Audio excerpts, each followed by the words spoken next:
Hello and welcome to World Insight on CCTV News. I'm Wang Mengmang in Beijing. Coming up on today's program. Countdown to the Brexit vote. As the UK faces a major decision about its future, we take a look at what life outside the EU would look like. The doomsayers right. And as the St. Petersburg International Economic Forum kicks off in Russia, what's at stake for the country's economy amid ongoing sanctions? We begin today's show with the latest developments of the Brexit referendum. It's now only a week until 43 million Brits decide whether they want to remain in the EU. Recent polls indicate that the Leave camp is now gaining ground. Meanwhile, the nation's highest-selling newspaper, The Sun, has publicly backed Brexit. Let's take a look at this. Facing a crossroads, the results of the June 23rd referendum will have implications for generations to come. In 1975, a similar referendum was up for vote, but the vast majority of voters were in favor of remaining in the EU. This time, it's a neck-to-neck race. According to a TNS online poll carried out on Tuesday, the Leave camp has a 7-point lead. On the same day, sterling fell 1% against the dollar to trade, nearly an 8-week low. British Prime Minister David Cameron said there would be a serious economic danger if Britain votes to leave.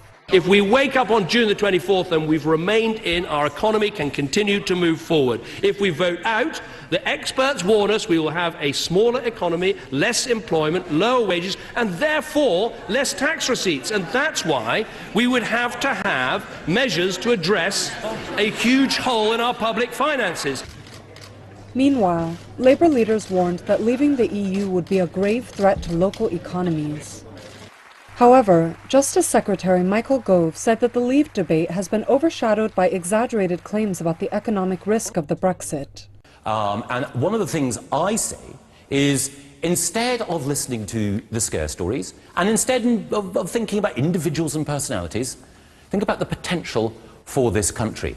Since the UK joined the EU in 1973, it has played an important role in the organisation. It's one of the 10 states who pay more into the EU budget than they receive in return. The decision of whether the UK will leave the EU has the potential to affect all of Europe. In a recent interview, the EU president said it would take at least 7 years to negotiate a new Britain-EU relationship if the Brexit occurs. The German foreign minister expressed a similar opinion.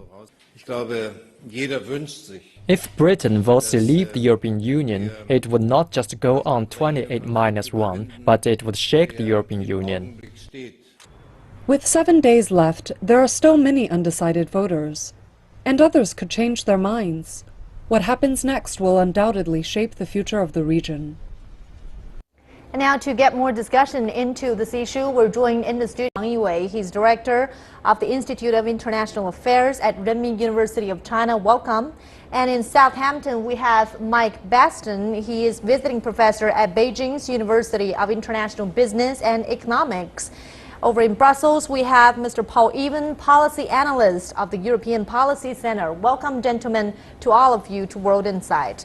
So it's the last full week of campaigning in the UK in the run-up to this referendum that will decide UK's future. What is the atmosphere like now between the Stay and the Leave groups, the two opposing groups in this race? Professor Wang.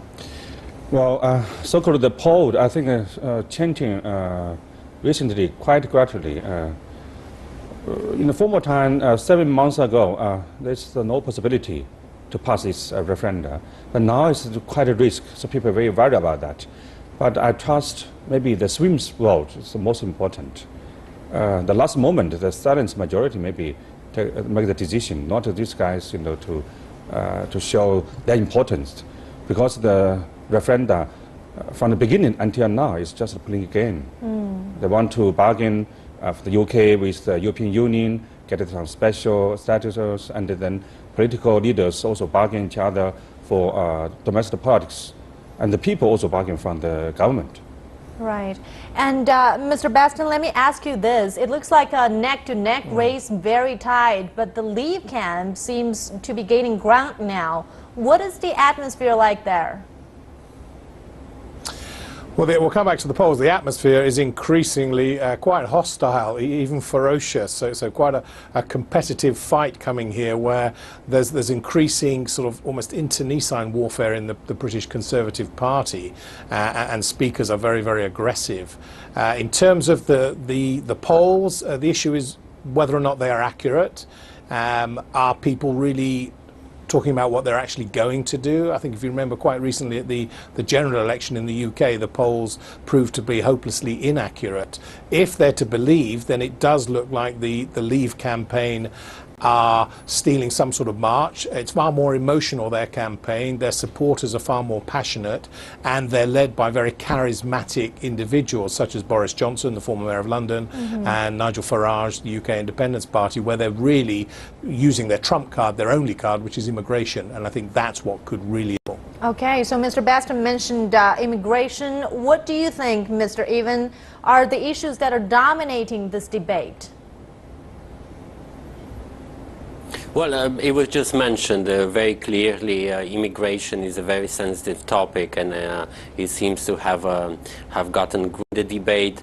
In a lot of cases, actually, that's not necessarily linked with the EU, because we have two different things: the freedom of movement of labor in the EU and external, let's say, immigration from non-EU countries. But all these issues are being put together by the Leave campaign, and we saw actually just today the fact that UKIP is using posters with photos from the migrant crisis to the EU. That's clearly not a crisis that was determined by provoked by the European Union. And this last full week will be really critical to let the undecided voters make up their mind. And on Thursday, leaders from 10 major UK cities accept letters saying that a vote to leave would put cities in serious economic danger. And now we have more details about this letter. In it, it says that across our 10 cities and their surrounding regions, EU membership has created 63,000 jobs and protected another 16,800. It has provided £1.8 billion of investment to help grow our urban economies, including vital infrastructure from tram lines to trunk roads. And together, our urban areas already deliver more than half of the UK's economy. So, gentlemen, could this information, this latest information in this letter, change the minds of undecided voters, Professor Wang? Well, I think that for the elites, particularly for the business elites, the support remain in the European Union, the benefit from the European big market. But for the ordinary people, they're more emotionally influenced by the migration issues, challenges, because of so many difficulties, problems in the European Union, the migration crisis. So we think about that there's a referenda. So it's an ordinary people take the decision. It's not the elites. So how can the elites convince ordinary people that the leave European Union is the costs which they cannot afford? This, I think, still not clearly. Mr. Baston, do you agree with Professor Wang? He said that it's not only a race between the leave and the stay, but also divisions between the elite and the ordinary. I think so, most definitely, and those figures, obviously I'm going to declare my hand here, certainly should sway everybody. I mean, they're quite believable. It's very difficult to believe that coming out of the EU is going to do anything but a devastating effect to the national economy and the regional economy.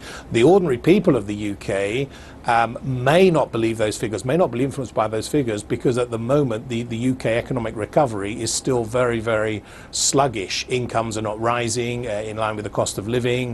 GDP is still not really back to what it perhaps was a few years ago. So the average UK citizen is not really feeling any sort of EU membership feel-good factor. And that, I suspect, I do worry, could lead to a lot of people finding these figures a little bit fanciful and ignoring them, and going with the Leave campaigns, again, trump card of the fear of immigration, immigrants taking jobs, immigrants causing crime. This very, very visual poster campaign has really, I think, struck a chord, and that's why the Leave campaign, quite worryingly, have taken some sort of lead. So, yeah, the UK economy is not in good shape. All right, let's turn to Mr. Even here. Do you agree that these figures could help change the minds of those undecided voters? Well, they are not the first figures to appear in the debates. I mean, the Remain camp has been providing figures and proofs of the benefits that the UK has by being a member of the EU for months now. Unfortunately, a lot of the debate seems to be based on on emotions and not so much on facts or on correct facts. So yes, it plays into the debate, but I don't expect it to have a major influence. It's a bit late for. And some analysts agree But with you, obviously Mr. Even. They say that they argue that the impact on the UK's economy has somewhat been exaggerated. For example, the former Conservative leader Lord Howard has said the Treasury forecasts of losses of £4,300 per household if there is a vote to leave the EU are widely discredited. And he said everything else is guesswork, and it is a great shame when it comes to when it is presented as fact, when it is nothing of the kind. So, gentlemen, let me ask you this. Do you think this is purely guesswork, Professor? Well, I think the people's quite emotional in this sensitive time and this uncertainty period. So these figures may be impact some of them, but more people, just from the living standards, that the concerns of jobs, the vote for even for single reason, it's for very easy, not just from our rational choice to make the decision. So this is the reason why so many countries are worried about the result of the referendum. Well, all these figures, to some extent, they say a lot about the benefit the UK has had from the EU. But on the other hand, no one knows for sure what's going to happen to UK's economy and to the region's economy, whether UK chooses to leave or stay in the EU. So let's talk about the consequences of this referendum, gentlemen. If the EU referendum keeps the UK within the EU, will Prime Minister David Cameron be able to meet his promises of, having this increased UK influence in the regional bloc? Will he fight for a bigger say? Mr. Baston? I think he will. I think it depends very much on if there is victory, on the margin of victory. The Leave campaign will probably claim some sort of moral victory, even if they come close but still lose. So if, for example, the vote is split, let's say low 50s Remain, late 40s Leave, then the British Prime Minister's authority perhaps will be severely damaged. So I don't think he will go back to Brussels with a strong hand. What still worries me is that even the Conservative Party, who are in the Remain camp, are not really negotiating very, very tactfully and are not really trying to work I think, and engage with our European partners as well as they could do. So I think we need a shift in government for there to be real progress. So I don't think that he will have much of a stronger hand, and that's assuming they do win. And if they do win, it will be too narrow, I suspect. So there will be further disagreement, and really Britain will be out in the cold, effectively, even if they're still members. Right, and Mr. Ivan, how will the EU respond to Cameron's request if the UK decides to stay with the EU? Will the EU refuse to make further concessions to the UK before the referendum? Well, the main concessions have already been negotiated before the referendum, and obviously we'll have to see an implementation of that agreement. I mean, it will be obviously a big relief for the other European leaders, given the various crises that the EU has to deal with. I think there will be they will be open to implement clearly the agreements made, and they will try. I'm quite confident to reinforce really the links that keep the UK in the EU. In another case scenario, gentlemen, if the referendum sees the UK becoming the first member to leave the European Union, how could it affect the relations between the UK and the EU, Professor? Well, definitely UK need to renegotiate the relations with European Union. Of course, they cannot totally leave Europe because the economic people exchange is strong. Like Norway is not a member of the European Union, but still a member of the Schengen area, and also is like with FTA, with it's very close relations. But of the financial center of London and others, this is also really at risks because the position of the UK is uncertainty. This bargain renegotiation process maybe takes time and the cost will be quite high. Definitely not good for UK's economy. Will it have some impact on UK's international influence, Mr. Baston? If the UK chooses to leave the EU? Most definitely. It certainly will be seen as a real backward step by our international. Our punching out above our weight, which we've done for so many years, will be more and more difficult. London has just been said as a financial centre, perhaps one of the financial centres in the world, will suffer. We have to remember that 44% of UK exports go to the European Union. It's hard to believe that coming out will not have a detrimental effect, an immediately detrimental effect on that trade, and also on attracting investment from international economies such as China that are growing, becoming more powerful, where a lot of that investment really is about using the UK quite strategically as a gateway to expansion across the European Union. Hit very, very negatively. So I'm afraid I really do have serious concerns about this, and the Leave campaign really are really playing a really dangerous game with the UK economy and playing on British consumers' emotional feelings. I just hope when they get into that polling booth, in the privacy of that polling booth, they'll vote with their head and think about jobs, investment and the economy, and not with their heart. Well, what could a Brexit decision mean to the European Union? What does it mean to lose the UK, Mr. Even?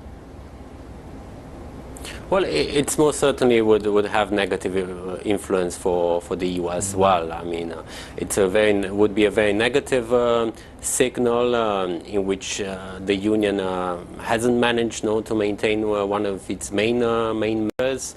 Its international prestige, its power of attraction would be somewhat diminished. The UK is obviously one of the biggest members, the second biggest economy in the Union. So also the EU budget will be affected, and there are a number of let's say negative consequences both for EU's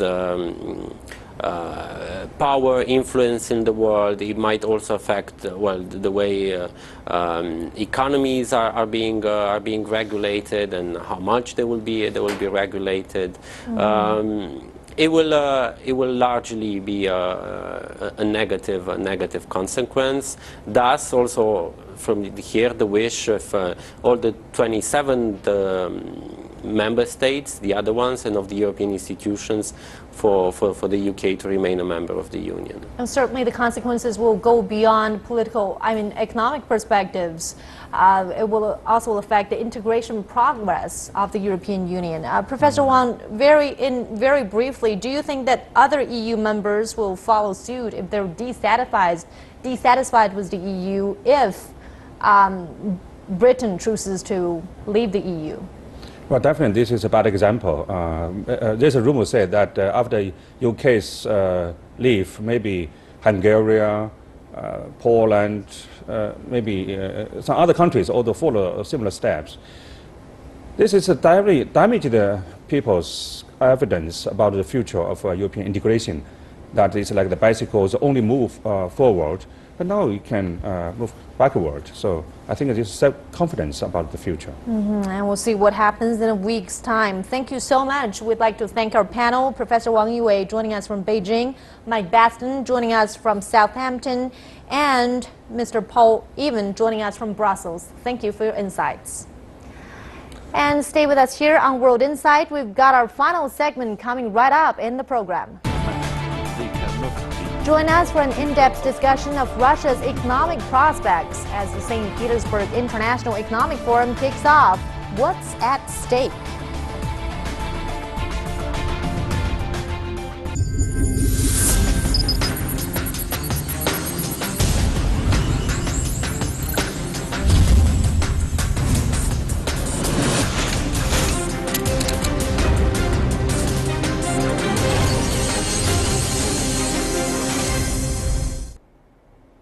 Welcome back. Now let's turn to St. Petersburg, the country's second largest city and most culturally Western city. The 20th St. Petersburg International Economic Forum, also known as SPIEF, kicked off today. Gathered together are chief executives of major Russian and international companies, heads of state and political. Since 2014, the forum discussions have been dominated by the economic sanctions imposed on Russia by Western countries. But this year, the forum's expecting some changes. Earlier, my colleague Tian Wei interviewed some experts talking about the economic ties between Russia and European countries. But first, let's take a look at this. Russia's Davos.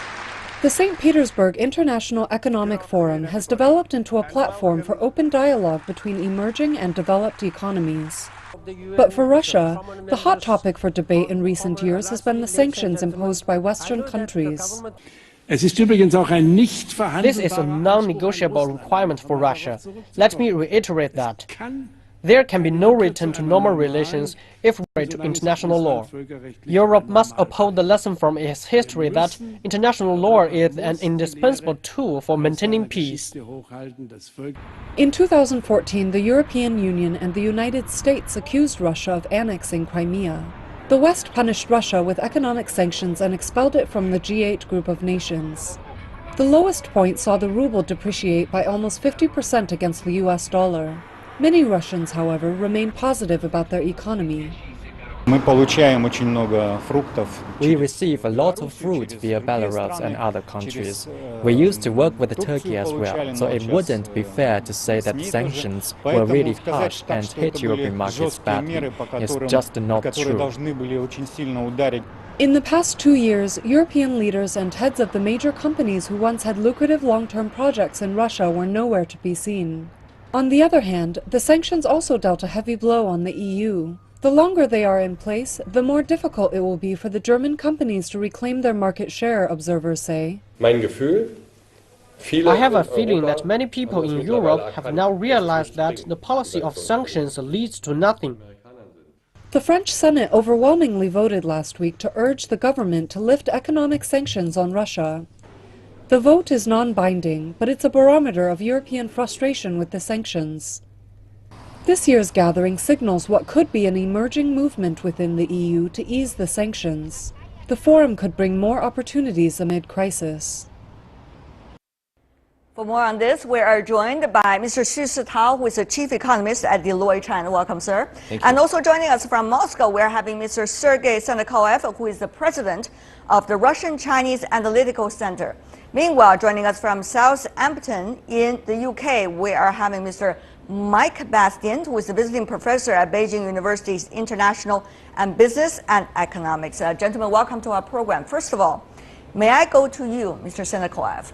How much do you think the Russian economy is now being influenced by the sanctions imposed by the EU and some of the other Western countries?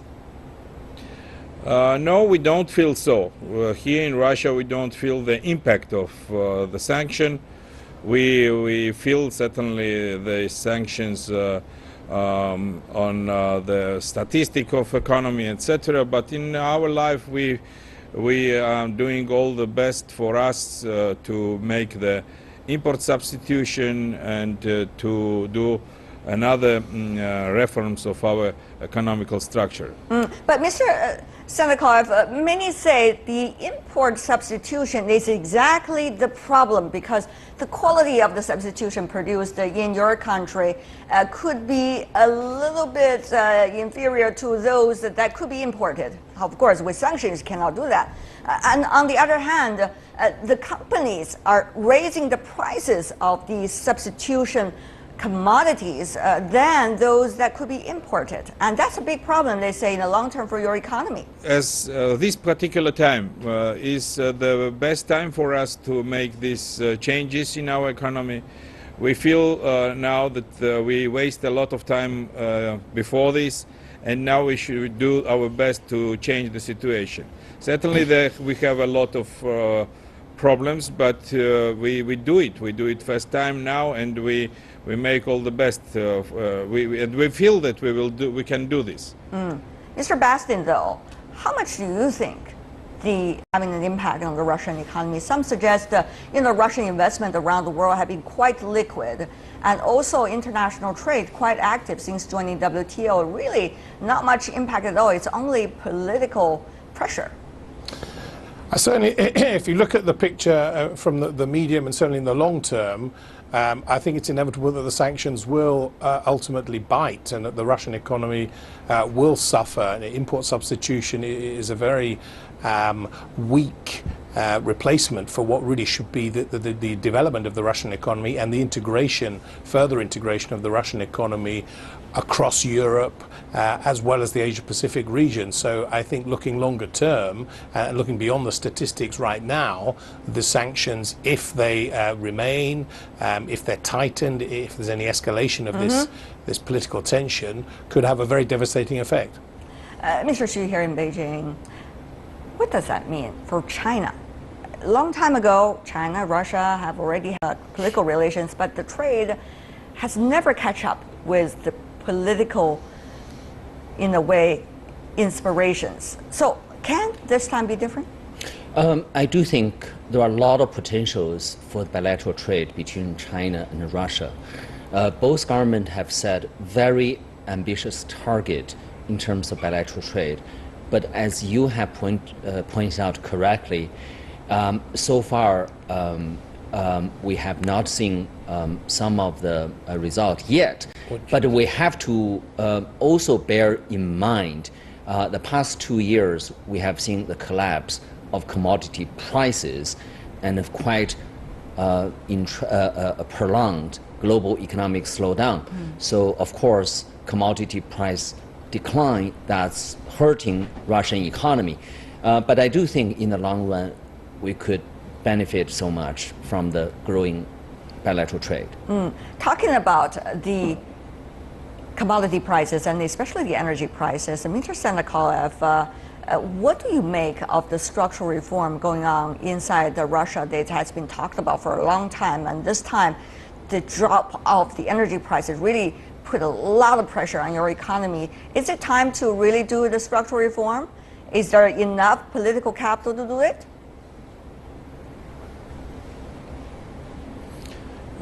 Certainly we feel the changes because the price for energy depends on the rate of ruble, and we now feel that we cannot as much import the goods from other countries as we did it before. But anyway, we understand that we should increase our export facilities. We should do our best in our agriculture for exporting the goods and other things. And a very important thing is that in this period, first time when labor costs in Russia now is even cheaper than in China. So that means we can do new production in Russia, new plants, new orders. So we do new structural reforms now, and we'll do it better. But the question is whether Russia is going to catch the time, because we all understand that in Russia there has been quite a process when it comes to democratic decision making and also the implementation. So will that, sir, be able to catch up the aspirations? Yes, hope so, that we do it right now. It's always in every history we know that when you down up and you feel that you have already feel the deepness of this downing, that you grow back, and so now we start to grow. Mr. Xu, even talk about the energy sector itself. China, Russia has been having some deals, but many of the deals have been delayed, whether out of Russia or as a result of some technological issues, to say the least. So do you think that really can be done with this round of energy price turbulence? Actually, if you look at oil price, first of all, no one can forecast oil prices. Just no one can do that. But it seems to me, I mean, at least according to many people, we probably have seen the bottom of oil prices in the short term to medium term. And perhaps this is a blessing in disguise for Russia, because if oil price is too high, and of course you don't have incentive to diversify your economy, and if the oil price is too low, and you'll be scrambling. So at this price, maybe we see some changes in Russia. And if you look at China, one thing is for sure, and we cannot burn coals. That's mainly for environmental reasons. We have to also diversify from the reliance on so-called dirty energy. So I do see complementary features between the two economies. Well, you might say so, but what about the other factor that might influence eventually the energy trade between Russia and China? First of all, infrastructure. Yeah. We understand that according to some very conservative estimates, Russia has to invest about 15% really of its GDP in order to build the infrastructure that it needs basically to export all of its energy as well as other products elsewhere. So can that be done? What will be the roles of Russia? What will be the roles of China? Well, that's exactly the complementary feature of the economy, and Russia needs more capital. China has surplus of savings. China is prepared to invest such surplus saving into infrastructures, for example, pipes. But of course, I think both parties need to make some concessions. For example, I think Russia may have to accept, for example, Chinese labor and Chinese workers. And for China, I also think Russia is a very unique economy to do business. So I do think both parties have to make some concessions. Mr. Sendikov, you know this better than anybody else because you're coming from Russia-China Analytical Center. So you probably can help us about the numbers. To what extent Russia really has to devote its efforts to infrastructure? How fast and efficient can Russia do this? Will that need somebody's support, for example, from China? What kind of support? Will these kind of support always change as a result of the internal politics and also economic situation worldwide? But then there's a problem. China will not be that confident about doing that with Russia if it's always changing. Mr. Sendikov. Yes, I have just came back from Macau, where it was the 7th International Infrastructure Construction Forum was held very successfully, and the Russian delegation was big enough to introduce its infrastructure projects for cooperation. And I hope that the Russian-Chinese cooperation in construction and infrastructure investments is the biggest opportunity today for any other spheres. We are talking about the construction of toll roads, for example, from the Western China till Europe through Russia. We are talking about the modernization of Trans-Siberian Railway. We are talking about construction of new airports, roads, tunnels, bridges, etc. And we have a lot of these works now in Russia. We have a lot of orders. It's not only governmental, it's also private. So these PPP forms of cooperation is very interesting for our Chinese partners, and we hope that the China will be involved in this huge kind of construction and developing projects in Russia. Professor Bastin, you've been attentively listened to the other two panelists earlier, but of course the role of the European economies are very tricky at this point. On the one hand, they want to develop closer economic ties with Russia because the energy could be a great source for the European economies. But on the other hand, of course, there's sanctions, there's ideology, there's political conflicts over there. So what does that put the EU and also the European economies, and how would that mean for, let's just say, another player, China? Well, I think what we're going to see more and more is a softening of the approach from the EU, particularly led by Germany and Chancellor Merkel. And I think they will try their very best to increase the level of engagement and to encourage dialogue with Ukraine and Russia, maybe as a sort of third-party arbitrator, in order to obviously re-engage the Russians and the Russian economy with the ailing European economy. And I think that's what we'll see at this summit, and I think that's what we'll see more and more. What that means for China and the relationship with China, I think that will still flourish. I think it's been given a boost by these sanctions. But I think interestingly, the point hasn't been made that Russia can learn a lot from China. Russia really could learn from China's transition towards premium quality, high investment, premium branding that they're now looking at in China, not just low cost and construction and infrastructure. And that's really what the Russian economy needs to look at more and more, not just short-term, low-cost infrastructure and oil. Yes, indeed. At the St. Petersburg Economic Forum, there are a lot of debates about, different ways of approach. For example, Russia has this mechanism of the Eurasian Economic Union, or EEU. China, of course, earlier proposed the Belt and Road Initiative, or OBOR. But many of these could have some common grounds. That's the best way to put it. It could also have competitions. That's probably the worst way to put it. So, Mr. Xu, what do you make of these competing, some say, mechanism, or rather complementary mechanism in others' eyes? Actually, nothing wrong with competition. I think competition quite often bring the best part of all parties.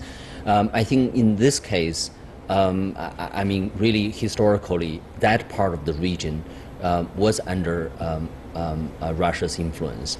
At the same time, I think Central China, Asia. yes. At the same time, China is very determined to recreate a link between China and Western Europe through Central Asia. So I think you are going to see both competition and collaboration. What do you think, Mr. Senikoyev, about those mechanisms? Is Russia having in mind any specific plan? Will those plans work well with Chinese plan of OBOR?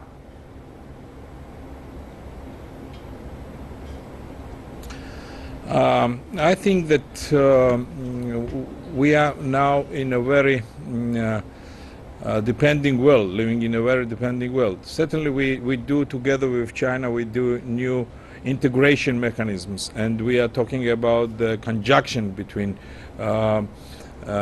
Eurasian Economical Councils area and the new Chinese foreign policy of one road, one belt.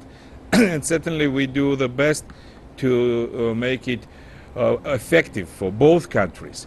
And in the same time, we know that Western countries are making some other platforms which are doing without Russia and China. Even China, for example, TPP, I cannot even imagine how they are going to do it. But now we see this, that they are doing this.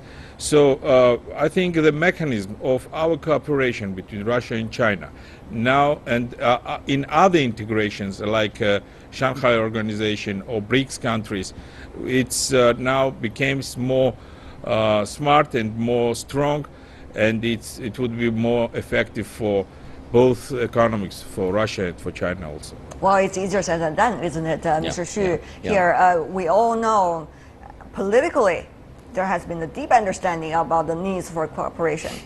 But when it comes to implementation of economic and trade sides, it's just not that easy. Circumstances change and aspirations change. Particularly indeed. From the Russian side. So what can China do to cope? Well, I think the Chinese way very often is doing by learning and learning by doing. And for example, some of these entities being cited by our Russian colleague AIIB, I believe AIIB actually is going to work closely with some existing international organizations such as Asian Development Bank and World Bank. I really don't think the whole world is such a digital divide, either collaboration or competition. Quite often, I think you have so many shades of colors. That's for sure. But before we go, Mr. Sendikar, I want to have your final comment, because we understand your president, Mr. Putin, is likely to visit China later in June. And also the Chinese president have been visiting some of the Central Asian countries as well. So what would all of these very intense exchanges and visits between the two regions mean exactly for our roads ahead? Will that really help?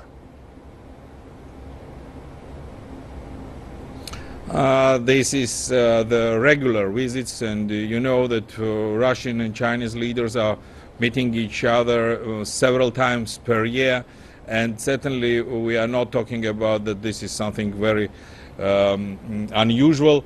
It's regular, but certainly we believe and we are waiting for the confirmation of our partnership relationship, and we understand that in this period and this time in the world, Russia and China is showing to other world that how we can make it together, and how we are going to cooperate and to develop both countries in cooperation in the 21st century.